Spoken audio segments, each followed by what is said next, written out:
Pen है, ये भी पेन है, ये भी पेन है, पेन ये भी है, पेन ये भी है, पेन ये सभी हैं लेकिन अनेक प्रकार के हैं। ठीक, इसी प्रकार इसमें अनेक प्रकार के जीव जंतु पेड़ पौधे इत्यादि। Hello guys, back to my YouTube channel. आप सभी देख रहे हैं मुझे लंपी ज्ञान दर्पण चैनल में। आप सभी के आपके अपने चैनल लंपी ज्ञान दर्पण में तहे दिल से स्वागत करता हूं। चलो आज का वीडियो शुरू करते हैं। Let's go.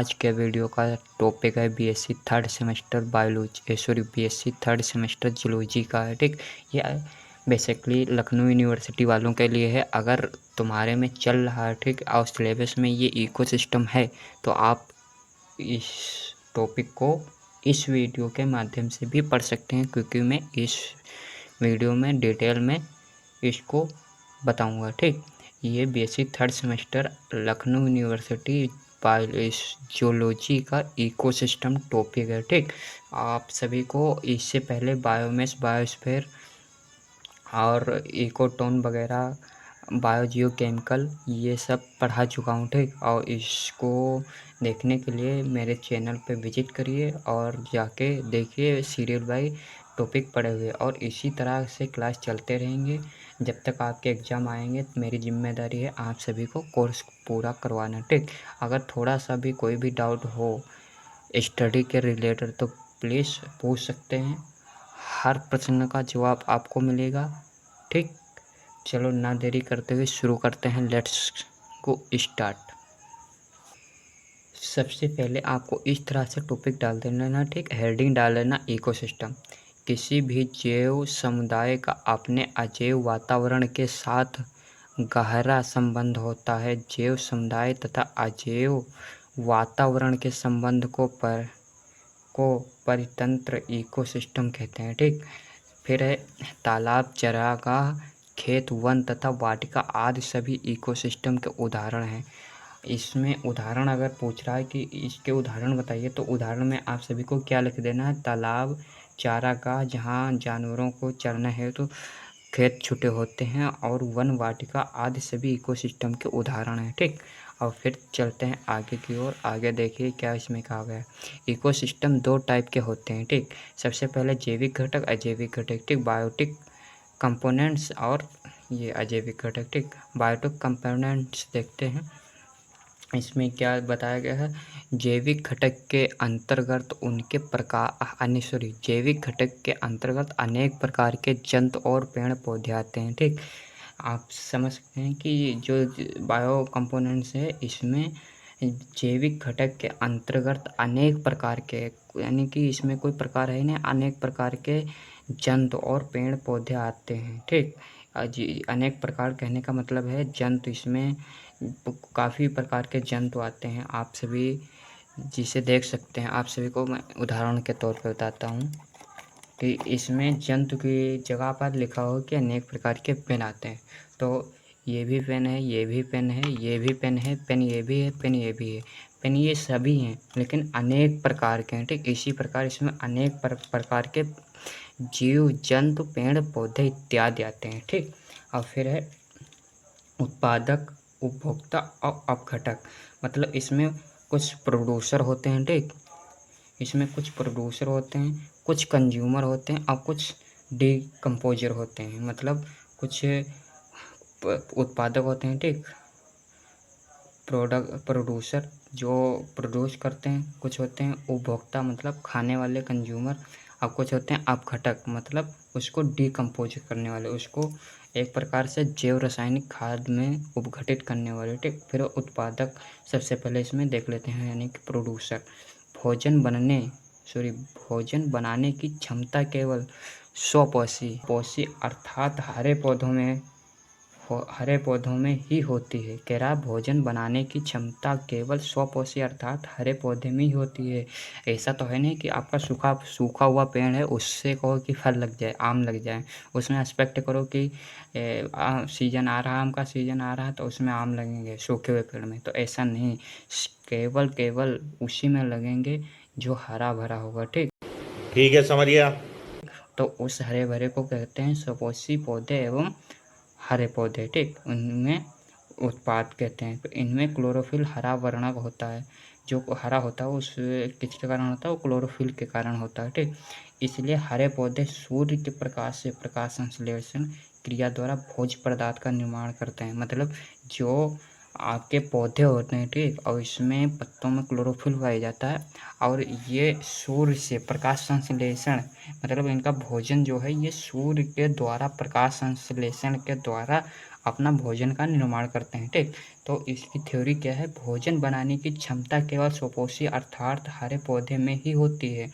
इनके उत्पादक कहते हैं इनमें क्लोरोफिल हरा वर्णक होता है, इसलिए हरे पौधों सूर्य के प्रकाश से संश्लेषण क्रिया द्वारा भोज्य पदार्थ का निर्माण करते हैं, ठीक। सही पकड़े हैं। आप लोग समझ गए। अब चलते हैं उपभोक्ता यानी कि कंज्यूमर की तरफ, ठीक। इसमें कंज्यूमर को क्या क्या बताया गया है, ठीक। कंज्यूमर वो जो किसी भी चीज़ को कंज्यूम करते हैं, ठीक। जैसे सपोज डेट आपके सामने ये एक फल रखा हुआ, इसको हम खा लिए मतलब कंज्यूम कर लिए हैं, ठीक। वो उपभोक्ता हुआ, ठीक। जैसे आप सभी देखते हैं बिजली वाला बिल जो आता है तो उसमें लिखा होता है कि उपभोक्ता का नाम बताइए, यानी कि ये कंज्यूमर है, ये कंज्यूम करता है, ठीक। इसी तरह ये भी कंज्यूमर है, ठीक। वे सभी जीव जो अपना भोजन स्वयं नहीं बना पाते हैं बल्कि अपने भोजन के लिए दूसरों पर निर्भर रहते हैं, वे उपभोक्ता कहते हैं, उपभोक्ता कहलाते हैं। मतलब कंज्यूमर उनको कहते हैं जो अपना भोजन खुद नहीं बना पाते हैं, किसी के थ्रू भोजन बनाया हुआ खाते हैं, तो उसे उपभोक्ता कहते हैं। सपोज दैट जैसे पेड़ पौधे हैं, ये कुछ खुद नहीं बनाते हैं, ये प्रकाश संश्लेषण से लेते हैं, ठीक। वे सभी जीव जो अपना भोजन स्वयं नहीं बना पाते हैं बल्कि अपने भोजन के लिए दूसरों पर निर्भर रहते हैं, वे उपभोक्ता कहलाते हैं, ठीक। आप सभी समझ चुके होंगे। अब आ रहा है अपघटक मतलब डिकम्पोजर। ये देखो है उपभोक्ता यानी कि कंज्यूमर, ये सेकेंड में है। कंज्यूमर कई प्रकार के होते हैं, प्राथमिक उपभोक्ता, द्वितीय उपभोक्ता, तृतीय उपभोक्ता और सर्वाहारी उपभोक्ता, ठीक। इसमें मतलब कंज्यूमर खाने पीने वाले लोग कई प्रकार के होते हैं। कुछ लोग होते हैं मीट मछली भी खाते हैं, कुछ लोग होते हैं मीट मछली प्लस दूध दही भी खाते हैं, कुछ लोग होते हैं सिर्फ दूध दही खाते हैं, और कुछ लोग होते हैं तो सारी चीज़ें खाते हैं। तो इस प्रकार से हैं प्राथमिक, द्वितीय, तृतीय, सर्वाहारी, ठीक। इसमें 4 कुल उपभोक्ता होते हैं। सबसे पहले डिस्कस करते हैं प्राथमिक उपभोक्ता यानी कि प्राइमरी कंज्यूमर। तो प्राइमरी कंज्यूमर उसे कहते हैं, इसमें शाकाहारी जंतु आते हैं जो अपना भोजन सीधे पौधों से प्राप्त करते हैं, जैसे गाय, भैंस, बकरी, हिरण, चूहा, हाथी आदि। मतलब ये तो है नहीं कि पौधे से पत्ते तोड़ेंगे, पत्ते तोड़ के इसको उबाल लेंगे, बनाएंगे, खाएंगे, तब इनको भोजन प्राप्त होगा, ऐसा नहीं। बात तो सही है। ये डायरेक्ट शाकाहारी जंतु हैं और ये डायरेक्ट पौधों से पत्ते तोड़ के तुरंत खाते हैं, ठीक। तो ये प्राथमिक उपभोक्ता कहते हैं। अब है द्वितीय उपभोक्ता। द्वितीय उपभोक्ता में क्या है, इसके अंतर्गत वे जंतु आते हैं जो अपना भोजन शाकाहारी जंतुओं यानी कि प्रथम श्रेणी के उपभोक्ता से प्राप्त करते हैं, जैसे सांप, छिपकली, मेंढक, गिरगिट, मैना आदि, ठीक। ये ऐसे जंतु होते हैं, ठीक। जैसे द्वितीय भोजन, फर्स्ट भोजन खाने वालों को ये खा जाते हैं, ठीक।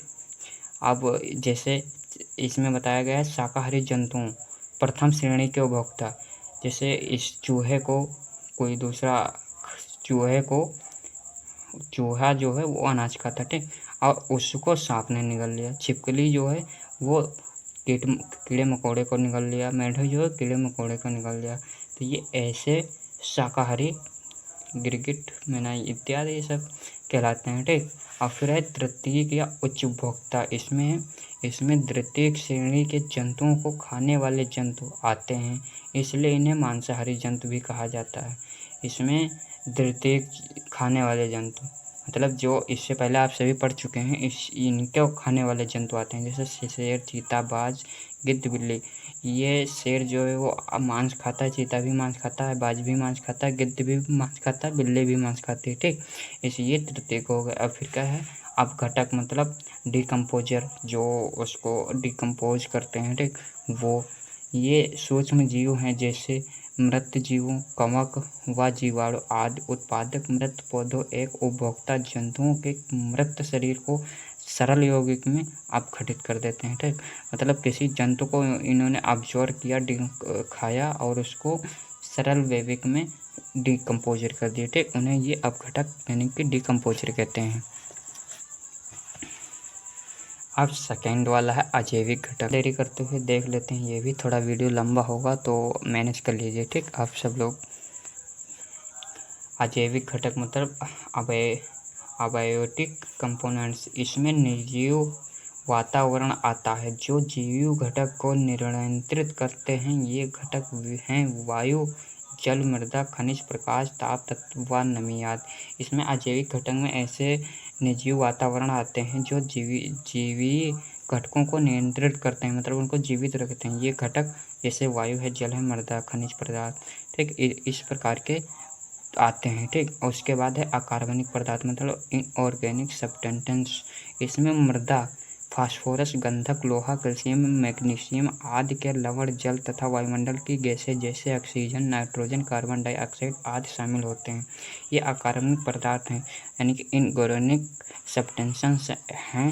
जैसे इसमें मृदा में ये सब सारी चीज़ें पाई जाती हैं। ठीक, अब फिर है कार्बनिक पदार्थ यानी कि ऑर्गेनिक सब्सटेंसेस। इनमें कार्बोहाइड्रेट, प्रोटीन, वसा आदि शामिल हैं। विभिन्न अकार्बनिक पदार्थ जीव घटक में प्रवेश करके कार्बनिक पदार्थ में बदल जाते हैं। ये मृतक जंतु एवं पौधों के शरीर से प्राप्त होते हैं। यूरिया, ह्यूमस आदि भी जीवधारियों के शरीर में मिलते हैं। अपघटक इन पदार्थों को अकार्बनिक पदार्थ में अपघटित कर देते हैं, जिन्हें पौधे पुनः ग्रहण कर लेते हैं। ठीक, ये सब सारी चीज़ें हैं, आप सभी को मैं पढ़ा रहा हूँ। ठीक, और आप देखते रहे इसी प्रकार और आगे बढ़ते रहे। फिर है जलवायवीय कारक। जलवायवीय कारक क्लाइमेटिक फैक्टर्स। इनमें ताप, प्रकाश, वायु आदि शामिल हैं। इनमें सूर्य ऊर्जा का प्रमुख स्रोत है। इसका प्रभाव अन्य कारकों पर भी पड़ता है। ठीक, जलवायवीय कारक यानी कि क्लाइमेट फैक्टर का मतलब होता है जो क्लाइमेट के द्वारा दिया गया कोई चीज़ हो। ठीक, तो जैसे सूर्य का है, इसमें प्रमुख स्रोत यही माना जाएगा। ठीक, और थोड़ा वीडियो लंबा हो गया, उसके लिए मैं सॉरी मांगता हूँ, लेकिन क्या करें, कुछ टॉपिक बड़ा था तो वीडियो लंबा हो गया। और अगर थोड़ा भी अच्छा वीडियो लगा हो तो लाइक करिए। एक तो लाइक और शेयर ठोक दीजिए, महाकाल का दबा के लाइक और शेयर ठोक दीजिए। शेयर करिए, सब्सक्राइब करिए। मिलते हैं किसी नेक्स्ट वीडियो में नेक्स्ट टॉपिक के साथ। तब तक जहाँ भी हुआ मचाते रहो। जय हिंद, जय भारत, जय किसान, जय संविधान।